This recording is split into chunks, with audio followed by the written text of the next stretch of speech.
لوگ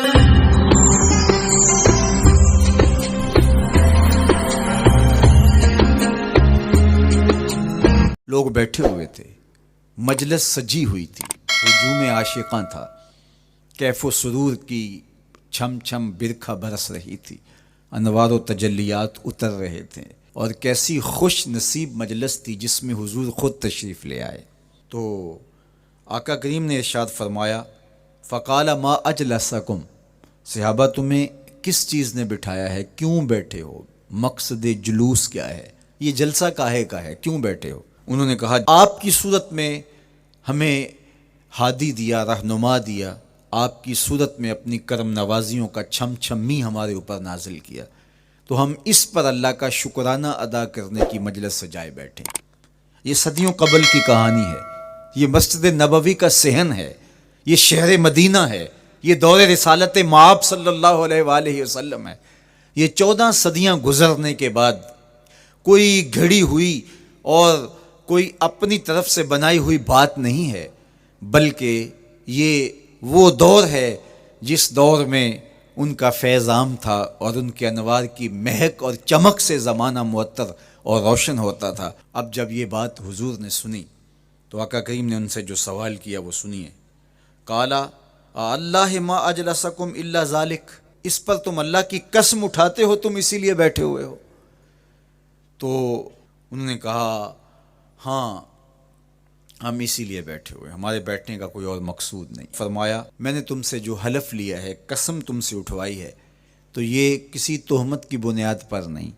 تمہارے قول کی صداقت پر مجھے کوئی شک نہیں گزرا تھا کہ میں نے قسم سے تصدیق کی ہو، بلکہ ماجرا کچھ یہ تھا، تم یہاں بیٹھے تھے، میں حجرے میں تھا، جبریل امین حاضر خدمت ہوئے، فاخبرنی ان اللہ عز وجل یباہی بکم الملائکہ، انہوں نے مجھے کہا محبوب ذرا باہر تو نکل کے دیکھو، آپ کے غلاموں کے اس عمل پر اللہ فرشتوں میں ناز کر رہا ہے۔ وہ عمل کون سا تھا جس پہ رب رب ہو کے فرشتوں میں فخر کر رہا ہے، رب رب ہو کے فرشتوں میں ناز کر رہا ہے؟ وہ عمل یہ تھا کہ صحابہ مل بیٹھ کر کے اللہ کی حمد بول رہے تھے، اللہ سے دعائیں مانگ رہے تھے، اللہ کا شکر بجا لا رہے تھے۔ کس بات پر؟ کہ اس نے ہدایت اسلام عطا کی اور محمد عربی کی شکل میں ہادی و رہنما عطا کیا، اس پر وہ اللہ کا شکرانہ ادا کر رہے تھے۔ تو اس پر جبریل امین نے آ کر کے حضور علیہ السلام کو بشارت دی اور اللہ کا پیغام سنایا کہ محبوب ذرا باہر تو نکل کے دیکھو، حجرہ انور سے باہر تو قدم رکھو، آپ کے صحابہ مسجد کے صحن میں بیٹھ کر کے اللہ کی اس نعمت کا جو آپ کی شکل میں انہیں عطا کی گئی شکرانہ ادا کر رہے ہیں۔ اللہ اکبر، اللہ کی رحمتوں سے کوئی بعید نہیں کہ آج کی مجلس قبول کر لی جائے اور اللہ فرشتوں سے کہے دیکھو صدیاں بیت گئیں، یہ آج بھی بیٹھ کے اس نعمت کا شکرانہ ادا کر رہے ہیں، تم گواہ ہو جاؤ میں نے اپنے بندوں کی مغفرت فرما دی، اور میرا اور آپ کا کام بن جائے، میری اور آپ کی جستجو کامیاب ہو جائے، میرا اور آپ کا بیٹھنا بامقصد ہو جائے، ہمارے آنے کا مدعا پورا ہو جائے،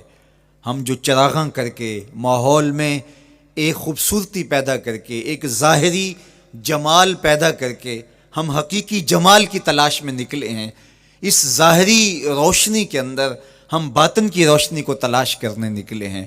ہو سکتا ہے کہ ہمارے دل اس نور سے مالا مال ہو جائیں۔ باقی جہاں تک حضور کی مدح و ستائش کی کہانی ہے، حضور علیہ السلام کی تعریف و توصیف کی بات ہے، تو یہ ایک رات کیا 12 حلقات نور کیا ساری زندگی بھی گزار دیں حق کے شکر پھر بھی ادا نہ ہو، اس لیے کہ ہمیں زندگی کا سارا شعور اور باطن کے سارے اجالے حضور کی دہلیز سے نصیب ہوئے، تو یہ تو ساری زندگی بھی ہم تشکر میں بسر کر دیں تو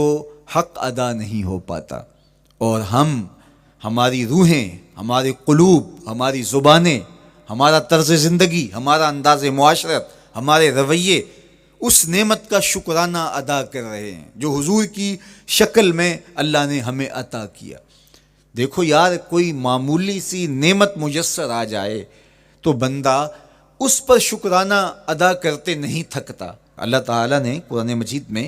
انسان کے اس رویے اور اس مزاج کو بیان کیا. وَإِنَّا إِذَا أَذَقْنَا الْإِنسَانَ مِنَّا رَحْمَةً فَرِحَ بِهَا. یہ انسان کی ایک فطرت بیان کی گئی ہے کہ جب ہماری جانب سے اس کو کوئی رحمت ملتی ہے تو فرح بہا، تو وہ فرحت کا اظہار کرتا ہے. یہ انسانی طبع ہے، یہ انسانی فطرت ہے. اور اگر رحمت للعالمین نصیب ہو جائیں تو پھر کتنی مسرت ہوگی. تو یہ اللہ جل شانہ کی طرف سے عنایت ہے جو اہل ایمان کا مقسوم ہوتا ہے اور اللہ ان کو عطا فرماتا ہے.